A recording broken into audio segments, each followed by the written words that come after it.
Welcome to our documentary series, where we delve into the fascinating world of forensics. Before we begin, we invite you to subscribe to our channel for more thought-provoking content. Now let's dive into the intriguing story of Norma Garcia, a case that will leave you questioning the motives behind a heinous crime. The importance of motive in forensics. In the world of forensics, motive is often the key to solving a crime. It's the driving force behind a perpetrator's actions, and understanding it can lead investigators to the truth. However, some cases remain a mystery, even when innocent lives are at stake. This is where modern technologies come into play, revolutionizing the work of investigators and providing new tools to uncover old cases that once shocked entire cities with their brutality. Norma Garcia, a life cut short. Norma Garcia was born on November 16, 1960, in the small town of Mercedes, Texas. This tight-knit community of 15,000 residents located near the Mexican border was typical of rural America.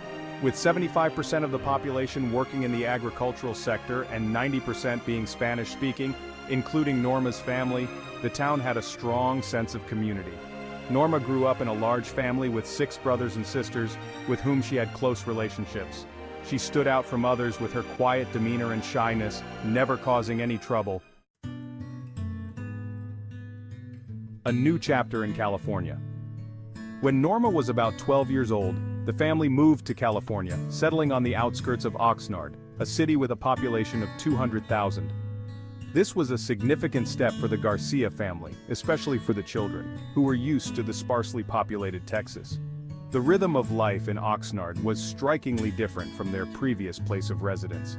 Norma was most enchanted by the picturesque beaches and stunning sunsets, which she fell in love with wholeheartedly. A life of promise. After graduating from high school in 1980, Norma's life was full of promise. But little did she know, her life was about to take a tragic turn. Stay tuned to find out what happened to Norma Garcia and how her case would go on to baffle investigators for years to come. A new chapter in life. The girl enrolled in a local college, not wanting to move away from her family. It was there that she met Anthony Rodriguez, a sophomore who became her first true love. After nearly 2 years of dating, on March 6, 1982, 21-year-old Norma and Anthony got married. This was the first step towards creating the family Norma had always dreamed of. Building a family. That same year, the couple had their firstborn, Andrew, and in 1989, their second son, Austin. The Rodriguez family embodied Norma's ideal of family life. Understanding the importance of education for her children's future, the young mother took a job as an assistant manager at a local supermarket. She was dedicated to providing a stable and loving environment for her sons. However, despite her efforts, in 1991, the marriage began to fall apart. The couple often argued, and Anthony was increasingly absent due to work in other cities.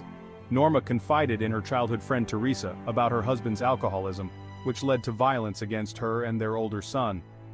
Not wanting to become a single mother, but understanding the danger of living with an aggressive man, Norma made the difficult decision to move out with the children.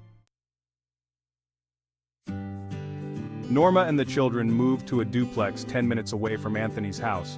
She didn't file for divorce, trying to maintain the relationship for the sake of the children. The duplex was located in the neighboring town of Port Hueneme, with a population of about 20,000, mostly workers from local farms. Norma was particularly attracted to the local park, where she loved to walk with her children in her free time. Neighbors described Norma as friendly but reserved, devoting herself entirely to her sons. She didn't miss a single school game and spent all weekends with them. This period was difficult for Norma. She worked a lot, including overtime hours, striving to secure a future for her children. Despite the challenges, she remained committed to providing a stable and loving environment for Andrew and Austin. Her selflessness and dedication to her family would soon be put to the ultimate test. Tired and worn out, Norma found solace in communicating with her sons, always hoping for the best. No one could predict what fate awaited her. By March 1993, when she turned 32, Norma began dating a mechanic named Daniel. He was also a coach in the children's league where 11-year-old Andrew played. The couple met at a party, feeling an instant connection. Norma and Daniel had a great time together, walking in the park often in the company of her sons, with whom Daniel quickly found common ground. A glimmer of happiness. Norma's friends and family described this relationship as long awaited for her. It seemed she had finally found happiness after the painful separation from her husband. However, despite the apparent idyll, around the middle of that year, Daniel suddenly announced the end of their relationship. This came as a painful blow to Norma, who saw no preconditions for such a turn of events. A sudden end. Daniel explained his decision by his desire to rekindle his relationship with his ex-girlfriend. This news deeply affected Norma, but she found the strength to move on. To distract herself from negative emotions, she decided to host a barbecue at her home on Saturday, May 29, 1993. She invited her sisters and her friend Beatrice to this event. A quiet Sunday. After a busy weekend, Norma decided to spend Sunday, May 30th, in a calm atmosphere. She dedicated this day to her 4-year-old son Austin, mostly watching TV with him. The older son Andrew was visiting his father Anthony in Oxnard and was supposed to return the next day. A call from a friend. On the evening of May 30th, Norma received a call from her friend Beatrice, suggesting they spend the next day at the beach. Having no other plans, Norma was tempted by the idea of a relaxing day out. Norma agreed to spend the day at the beach with her friend Beatrice, hoping it would help her distract from thoughts about her recent breakup. Nothing foreshadowed the tragedy that was about to unfold. On June 1st at 7:47 in the morning, an alarming call came to the 911 emergency service of Port Hueneme. The caller was Anthony Rodriguez, a 33-year-old man who reported finding his ex-wife dead in her house. Law enforcement immediately responded to the call, which was unusual for a city where no murders had occurred in the past 3 years. Arriving at the scene, detectives found Anthony, his cousin Hector, and Norma's 2 sons waiting in the driveway. Inside the house, investigators were met with a gruesome and strange scene. In the living room on the floor lay 32-year-old Norma, with no visible injuries or traces of blood. Instead, her head was tightly wrapped in silver-reinforced duct tape, resembling a mummy. The layer of tape was so thick that it had to be cut off. It was noticeable that someone had tried to remove part of the tape around the nose and mouth area, but unsuccessfully. The medical examiner determined that Norma had died more than a day ago, as evidenced by clear signs of rigor mortis. The victim's unbuttoned shorts suggested possible rape, but a definitive conclusion could only be made by the medical examiner after the autopsy. Detectives immediately suspected that the killer might have been familiar to the victim, as her face was completely covered with opaque tape. Perhaps this was done to prevent her from recognizing the attacker. No signs of struggle or break-in were found at the crime scene, nor was there a single drop of blood. Only a set of house keys was lying on the floor next to the body. Investigation begins. The investigation into Norma's tragic death had begun, with detectives working to unravel the mystery behind this brutal and bizarre crime. As they delved deeper into the case, they would uncover a web of secrets and lies that would lead them to the killer. Valuable items remained in the house, which apparently did not interest the criminal. The local police department, consisting of only 20 employees, threw all its forces into the investigation, given the rarity of such crimes in the city and the obvious peculiarities of the case. Experts from neighboring cities were brought in to assist with the investigation. Forensic examination.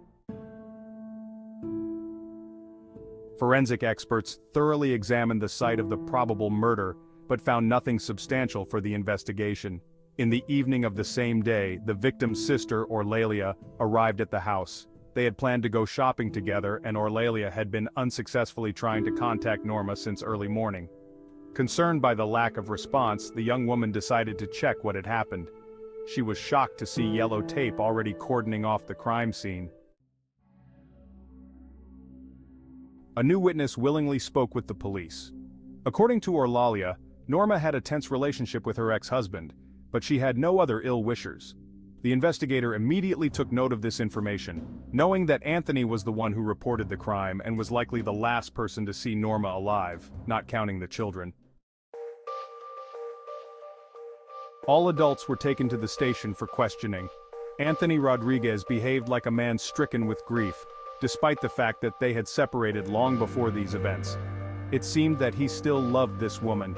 He had no ideas about who could have attacked the defenseless victim. The man said that on June 1st, he arrived at his ex-wife's duplex around 7:30 in the morning, as they had previously agreed. The father was supposed to take the sons to school and kindergarten, which was the parenting schedule of the former couple that they decided to maintain even after the separation. Anthony arrived with his brother Hector, who waited outside in the pickup truck. While the father was going to pick up the children, he knocked, but no one answered. According to Anthony, the house was too quiet, and no one responded to his calls. The man became worried, fearing that something bad might have happened, but he didn't have his own key, so he couldn't get inside. Then, he used his bank card, sliding it into the gap between the door and the wall, which allowed him to open the lock. The investigation continued, with detectives working to piece together the events surrounding Norma's tragic death. As they dug deeper, they would uncover a complex web of relationships and motives that would lead them to the killer. Entering the house, Anthony again received no response to his calls. In the living room, he found his ex-wife showing no signs of life. He noticed that her head was wrapped, and the top part of her shorts was unbuttoned. Overcome with anxiety, Anthony ran outside and called for his brother Hector. When the men returned to the house, the children had already woken up from the noise. They also ended up in the living room and saw their mother motionless. They were immediately sent to their rooms. Seeing the situation, Hector touched the body. It seemed to him that it was still warm. The man quickly retrieved scissors from the truck's first aid kit. He tried to cut the adhesive tape around the nose and mouth, hoping the victim might be able to breathe. When he managed to do this, he realized that Norma wasn't breathing. No pulse could be felt. Norma was already dead. The detectives found this testimony strange, as by that time the body had already begun to stiffen. Norma had died much earlier. Hector couldn't have felt any warmth, but the man explained this by his state of shock and fear. Despite such behavior seeming natural, the brothers destroyed much evidence and contaminated what remained with their fingerprints, shoe prints, and DNA samples. Law enforcement quickly determined that the ex-husband might even have had a motive. He was having a hard time dealing with the breakup and was extremely dissatisfied with her relationship with the new boyfriend. Moreover, they could have had disagreements about custody and alimony. As the children remained with their mother, according to Anthony, they had separated from his wife several years before these events, but officially, they were still not divorced. The couple maintained normal relations to set a healthy example for their sons. From the man's account, all of this seemed quite normal. However, the victim's family provided the detectives with more troubling information. Norma's sisters said that the woman was very dissatisfied with Anthony's regular visits and his persistent desire to control her. He explained this by his desire to constantly see and communicate with the children, but in the opinion of the murdered woman's relatives, the ex-husband was imposing himself specifically in the hope of rekindling the relationship. The investigation continued, with detectives working to unravel the complex web of motives and relationships surrounding Norma's tragic death. As they dug deeper, they would uncover a tangled network of secrets and lies that would lead them to the killer.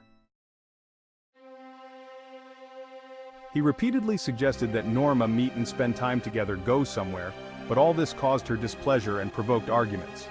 Eventually, Hector and Anthony were asked to take a polygraph test. They agreed and passed this task without problems. The detectives were initially convinced that the men were involved in what had happened, but after the lie detector test, they were forced to let them go. Both were not written off as potential suspects, but the investigation focused on other people from the deceased's close circle. After the autopsy, the medical examiner was able to establish that there had been no rape, despite the woman's clothes being unbuttoned. Perhaps this was done to mislead. Her head was wrapped with tape 14 times, almost the entire roll was used to mum the victim. Cuts were found on her tongue, left from accidentally biting her tongue during this process. However, the cause of death was manual strangulation. The head was wrapped later when she was already dead. This was the conclusion reached by the medical examiner.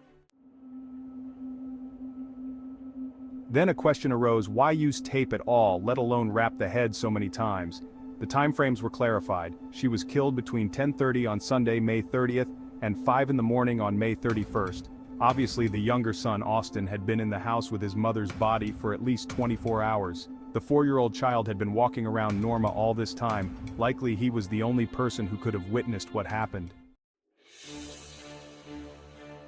Forensic experts collected materials from under the victim's nails, as well as from the adhesive tape. It was assumed that traces of the killer could have been left on all of this. Unfortunately, the level of technology in the 90s did not allow for a full DNA analysis. All collected physical evidence was preserved, but at that time, they could not provide any valuable information. New leads. Nevertheless, the detectives managed to uncover some details. They were sure that the criminal knew his victim closely, and by wrapping tape around her head, he was trying to psychologically distance himself from what he had done. It was decided to talk to the woman's children. According to the older son, Andrew, when his father brought him home on the evening of the 31st, he also couldn't get his mother to answer, but the boy noticed that the window was open enough for him to sneak into the house. A new direction. The investigation continued, with detectives working to piece together the events surrounding Norma's tragic death. As they dug deeper, they would uncover a complex web of relationships and motives that would lead them to the killer. The focus shifted to the woman's children, who may have held the key to unlocking the mystery. A child's testimony. It was very late, and Andrew was surprised that the younger son, Austin, was still awake. He asked what the reason was, and his brother replied that their mother was sick and had a bandage on her head, so he was waiting for her to get better. The older brother didn't understand what Austin meant. Andrew assumed that their mother was just resting, as she often fell asleep in the living room. He put his brother to bed and went to sleep himself, not wanting to disturb the tired woman. A 4-year-old's account. At first it seemed that talking to a 4-year-old child wouldn't provide valuable information. However, to the investigators' surprise, Austin provided many details. He spoke with detectives in the presence of a child psychologist. According to the boy, on the evening of the 31st, his mother let a dark-skinned man into the house, who called himself Corey. Almost immediately, an argument broke out between them. Austin claimed that he saw with his own eyes how the stranger attacked his mother and wrapped her head with adhesive tape.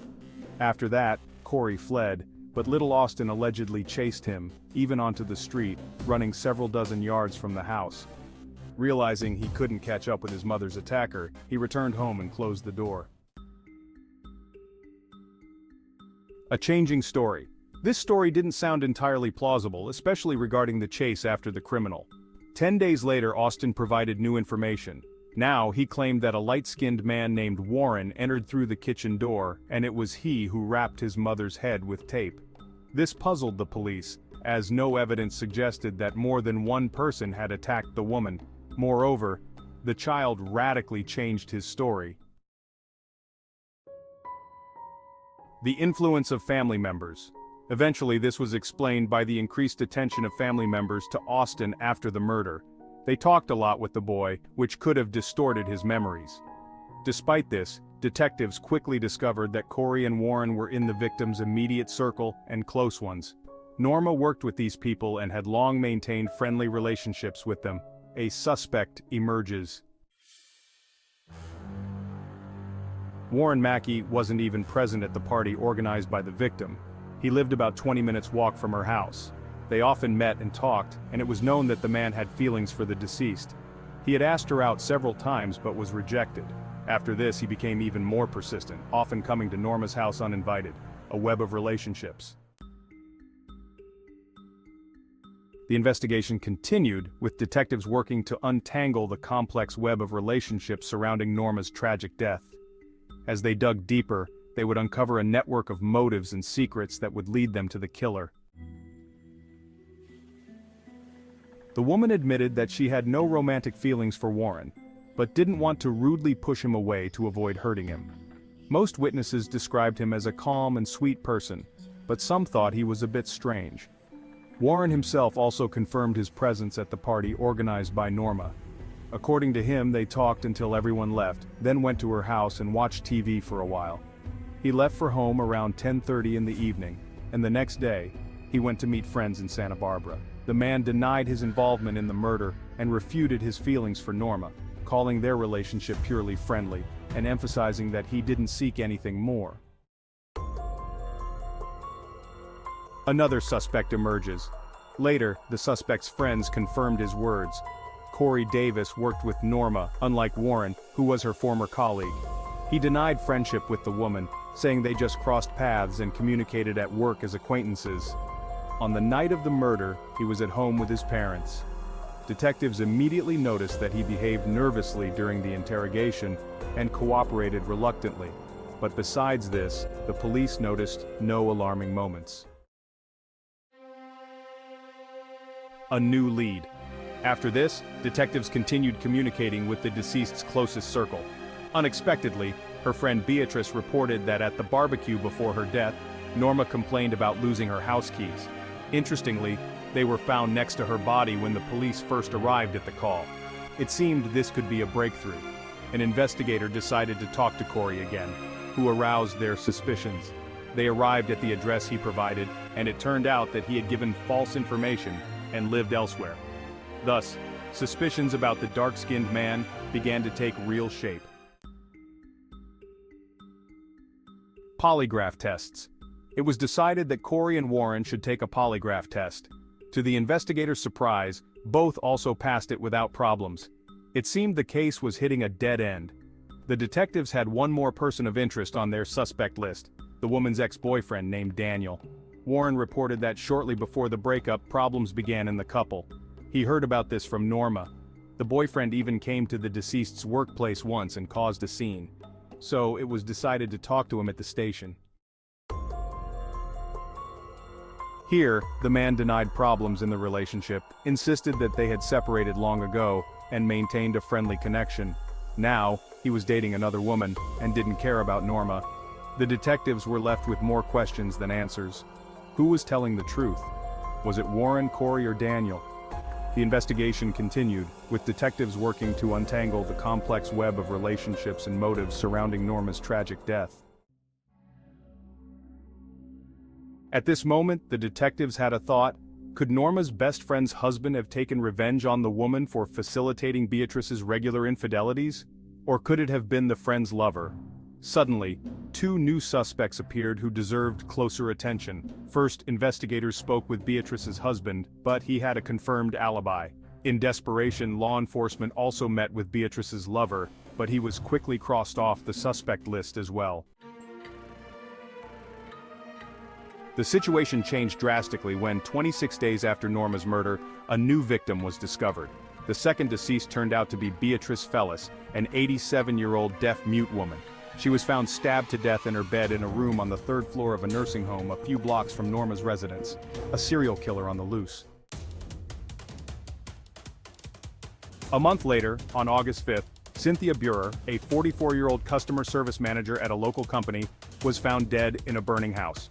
At first, firefighters were called, but upon arrival, they found her body in the bathroom. The victim had been raped, strangled, and the cause of death was smoke inhalation, as she was still alive after the torture. These events shocked the police department of the small town, where the crime rate had previously been 0. Now, detectives were investigating 3 murders, suggesting a connection between them and the activity of a serial killer who urgently needed to be stopped. The investigation intensifies. The investigators couldn't cope with the volume of tasks. Even the sheriff was working as a detective. Meanwhile, public pressure was mounting, with local residents organizing memorial events to draw attention to the tragedies.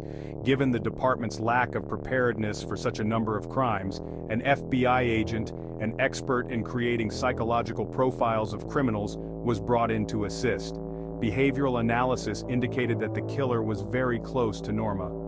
According to the agent, he wrapped her head with tape not after strangulation, but before it, to depersonalize the victim and suppress feelings that could have interfered with carrying out the plan. The hunt for the killer continues. Almost 18 months later, the investigation was still ongoing. The police were working tirelessly to catch the serial killer, but the case remained a puzzle. Who was the killer, and what was their motive?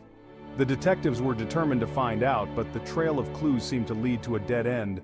The people of the small town were living in fear, wondering who would be the next victim. A break in the case. By November 1995, information was received about a man suspected of killing at least 5 women across the United States. He turned out to be 33-year-old Glenn Edward Rogers, also known as the Casanova Killer. Previous episodes of his criminal activity resembled the cases in the town. Glenn was found guilty of first-degree murder of 2 women, the first in Florida in 1997, and the second in California in June 1999. After his arrest, Glenn initially told police that he had committed about 70 murders and was in California during Norma's murder, but later retracted this confession. Glenn is a suspect in many other similar murders across the United States, but there is no evidence in these cases. He was sentenced to death in Florida and California, and has been on death row in Florida awaiting execution since 1997. However, DNA test results excluded Glenn from the list of suspects. A new lead. Nevertheless, after the death of the third victim, the bloody events in Port Wenham ceased. The situation fundamentally changed only in 2000 with the emergence of innovative technologies in forensics. Now, old evidence could be evaluated in a new light, and long-forgotten crimes began to be pulled from the archives. By 2012, after completing the analysis of collected DNA, no matches were found in the police database. However, by 2003, after repeated analyses, forensic experts managed to find a match. The DNA found under the deceased's fingernails belonged to 39-year-old Warren Mackey, the same former colleague of Norma who had courted her. The truth revealed. Now everything came together at one point. Despite the fact that the man managed to fool the polygraph, usually only the most hardened sociopaths who feel no emotions or remorse are capable of this. He also lied about his plans for the evening after the murder, persuading friends to confirm a fabricated alibi. Investigators were amazed at how skillfully Warren managed to deceive everyone. He was the most inconspicuous suspect whom no one could have thought of. Despite all this, the evidence in the form of DNA testing proved irrefutable. Warren's DNA samples were found on the ends of the tape discovered on the victim's face. The arrest and trial. On August, apprehended. During interrogation, he was given one last chance to confess, but Warren still insisted on his version and soon refused to cooperate with the investigation, demanding a with murder.